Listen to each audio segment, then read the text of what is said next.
Se eu te disser que Jesus perdoou antes mesmo de curar, e isso muda como você se enxerga até hoje, você fica comigo até o final desse vídeo? Hoje eu vou te mostrar 3 coisas: perdão, mesa e vinho novo. E no final do vídeo de hoje eu vou te fazer uma pergunta que pode te libertar. Depois de atravessar o lago, acalmar a tempestade e libertar os homens dominados pelo caos, Jesus volta para a cidade dele, a cidade de Cafarnaum. E ali eles trazem para Jesus um paralítico, mas em vez de curar primeiro o corpo do paralítico, ele faz uma coisa que gera uma polêmica: ele perdoa os pecados desse homem. E por que ele faria isso antes de fazer o milagre em si? Isso gera um choque muito grande. Logo depois disso, de curar o paralítico, ele chama um cobrador de impostos para seguir ele, alguém que era considerado um traidor da própria nação. E ele ainda come e se alimenta com pessoas mal vistas pela sociedade. E é aqui que a maioria se perde. O problema aqui não era a mesa, o problema era o que a mesa significava. No meio das críticas, ele fala sobre remendo novo em roupa velha e vinho novo em odres antigos. E esse trecho fala sobre algo muito profundo. O reino, ele começa do interior, rompe estruturas antigas e não cabe mais em mentalidades fechadas.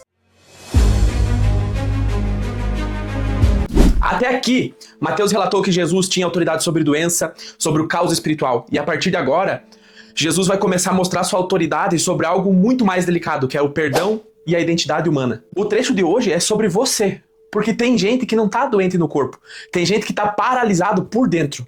No capítulo 9, do versículo 1 ao 8, é o trecho que fala do paralítico e do perdão.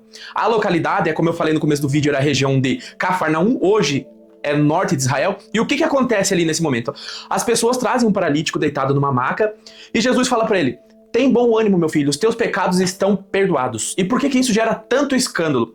No judaísmo do século I, o perdão dos pecados estava diretamente ligado ao templo, aos sacrifícios que eles faziam. Eles sacrificavam animais, tinham alguns rituais. E o perdão dos pecados também estava ligado diretamente ao sistema religioso da época. Então isso era algo muito fora da caixa. Jesus está agindo por autoridade própria. Os escribas, os líderes religiosos da época, já acusavam de Jesus, depois disso, de blasfêmia, que ele estava fazendo algo impróprio, que era contra os costumes da época do judaísmo, dos judeus daquela época. Porque só Deus pode perdoar os pecados, através do sistema religioso, dos templos, dos sacrifícios, daquele contexto da época. Em uma leitura espiritual desse trecho, Jesus mostra que o problema humano mais profundo não é o problema físico. O problema maior é uma ruptura interior, a culpa, a vergonha, a desconexão.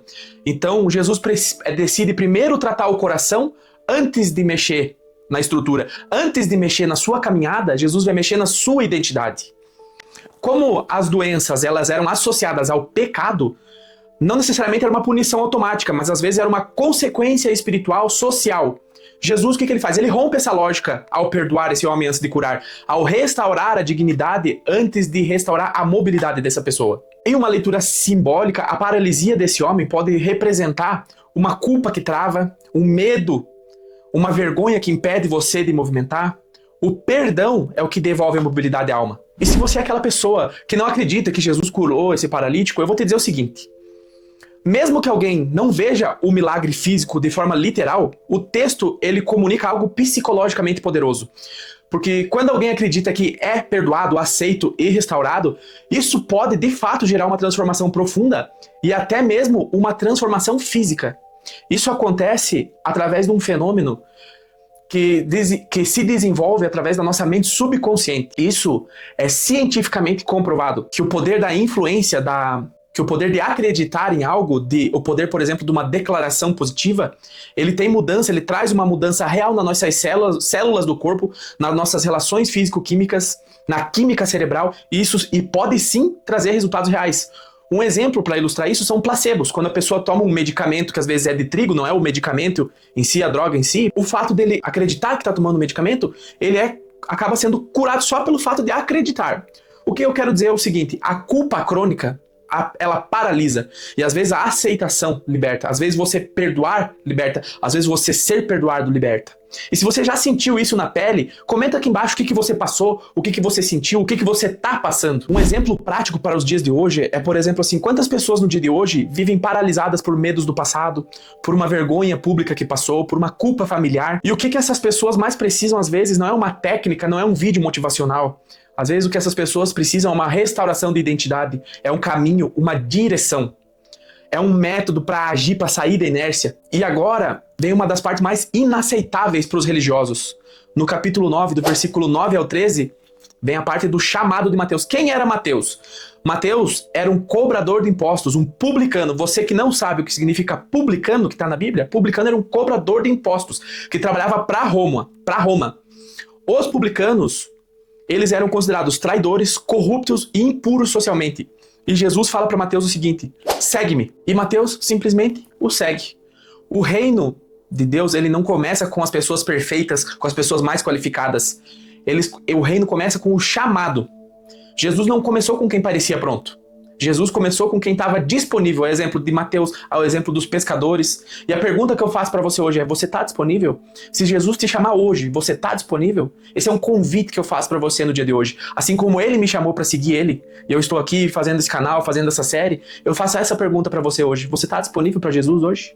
Você está disponível para começar a seguir ele? Trazendo um contexto histórico, os cobradores de impostos, eles eram odiados porque eles cobravam taxas abusivas do povo e eles enriqueciam às custas do próprio povo, da sua própria raça, da sua própria gente. E Jesus faz algo improvável. Ele não apenas chama o Mateus, Jesus vai comer junto com o Mateus. Imagine essa cena na época. Você jantando, comendo com alguém que é odiado pelo teu próprio povo. A mesa, na cultura judaica, ela significa uma aceitação social. Então era um local onde só se sentavam pessoas que tinham uma certa comunhão. E para isso que aconteceu nessa época era algo muito absurdo. Era uma coisa assim, repugnante. Uma leitura simbólica. Essa mesa, ela representa inclusão, conciliação, representa pertencimento. Jesus pode ser visto aqui nessa passagem como um reformador social radical. Por quê? Porque ele se aproxima das pessoas excluídas. Jesus rompe bolhas sociais e ele também ele confronta o estilismo religioso. Jesus, ele não ignora o erro, ele não está validando o que Mateus estava fazendo era correto, era certo. Mas ele começa pelo relacionamento, pela mudança da rota, pela mudança da mentalidade. A frase central aqui desse trecho é o fato de Jesus tá trazendo que ele quer a misericórdia e não sacrifício. Deus é que ele quer misericórdia e não sacrifício. Isso é uma citação de Oséias, no capítulo 6, no versículo 6. Para contextualizar, quem foi Oséias? Oséias foi um profeta do século 8 antes de Cristo, ou seja, 800 anos antes de Cristo. E ele atuava no reino norte de Israel. O Oséias, ele denunciava religiosidade vazia, assim como Jesus. Ele denunciava também a falta de amor real entre as pessoas. O contexto original dizia assim, Deus prefere a fidelidade e o amor constante do que rituais sem transformação. Nos dias de hoje, isso pode ser traduzido por pessoas que têm orações decoradas, por pessoas que fazem uma repetição automática das coisas, como se fosse um ritual, mas não agem no dia a dia como uma transformação, não vivem aquilo que eles estão falando, eles estão apenas repetindo algo como uma forma de um ritual. Esse é o contexto para ser aplicado no dia de hoje, para você entender. E Jesus também ele aplica isso aos fariseus, que eram os líderes religiosos da época, que os rituais vazios, sem sentido, não representam nada.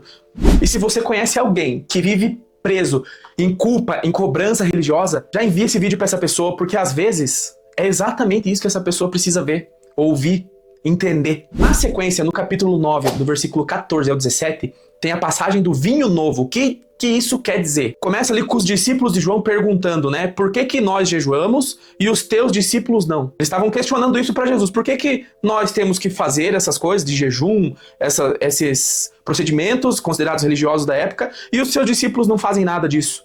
E Jesus responde com 3 imagens. A primeira, do noivo presente, que representa a alegria. A segunda imagem que Jesus traz é do remendo novo em roupa velha. E a terceira imagem que Jesus traz é a do vinho novo em odre antigo. Os odres, para contextualizar, eram bolsas de couro para armazenar o vinho. O que Jesus quer ilustrar com isso? Que o reino ele não é um remendo.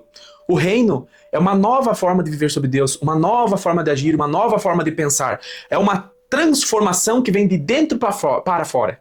No contexto histórico, o vinho ele fermentava dentro dessa bolsa de couro e ele se expandia. E se o couro fosse velho e muito rígido, ele rompia. Ou seja, você perdia todo o processo do vinho, você perdia o vinho. O que isso quer dizer? Que o ensino de Jesus não cabe numa mentalidade rígida, não cabe numa mentalidade velha. Você tem que renovar a tua forma de pensar, a tua forma de agir, através de novos hábitos, novas ações coerentes, novos ambientes.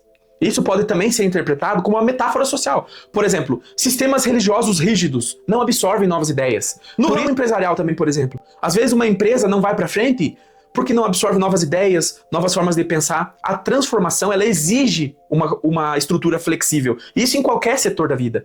E aqui vem um ponto muito forte. Tem gente tentando viver algo novo com a mesma mente de sempre. Você precisa rever. Você precisa buscar mais conhecimento. Você precisa de novos hábitos. Você precisa de novas conexões. Hoje, Jesus está te dizendo o seguinte: eu não vim apenas para melhorar a tua vida antiga, para fazer de conta que nada aconteceu. Eu vim para iniciar algo novo na tua vida, de dentro de você, que já está aí dentro. E um resumo profundo de tudo que a gente viu hoje aqui. A gente viu que o perdão restaura a identidade, nós vimos que a inclusão precede o julgamento, nós vimos que o reino começa com misericórdia, nós vimos que a transformação não é um remendo e que as estruturas rígidas não suportam uma vida nova. E antes de a gente finalizar o vídeo de hoje, eu quero que você faça uma atividade rápida e prática, porque seguir Jesus é ação. Faça hoje uma pergunta que está diretamente ligada à tua identidade. Complete a seguinte frase. Escreva: o que me paralisa hoje é... E escreva. Pode ser medo de falar em público, por exemplo. Medo de falar com alguém, por exemplo. Pode ser uma culpa antiga. Você tem medo de julgamento. Escreva, anote. E se você tiver coragem, escreve só uma palavra aqui nos comentários preenchendo essa frase. Isso vira uma oração, isso vira uma clareza. Depois que você escrever, você vai praticar o que Oséias falou hoje.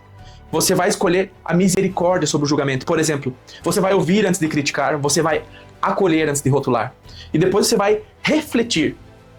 Se pergunte: eu estou tentando colocar uma vida nova dentro de uma mentalidade velha? Por exemplo, você quer uma mudança, mas você continua sendo uma pessoa orgulhosa. Você, por exemplo, você pede crescimento, você pede para Deus te prosperar, para Deus mudar a tua vida, mas você evita o desconforto, você sempre quer ficar na zona de conforto. Faça essas perguntas, porque a resposta, ela pode ser reveladora, esclarecedora, e ela vai vir para você. Pode crer que vai vir. E no próximo episódio de Modelando Jesus, nós vamos ver que Jesus vai enfrentar a morte, a hemorragia crônica, a cegueira, a mudez, e o reino vai tocar, mudar o que parecia irreversível.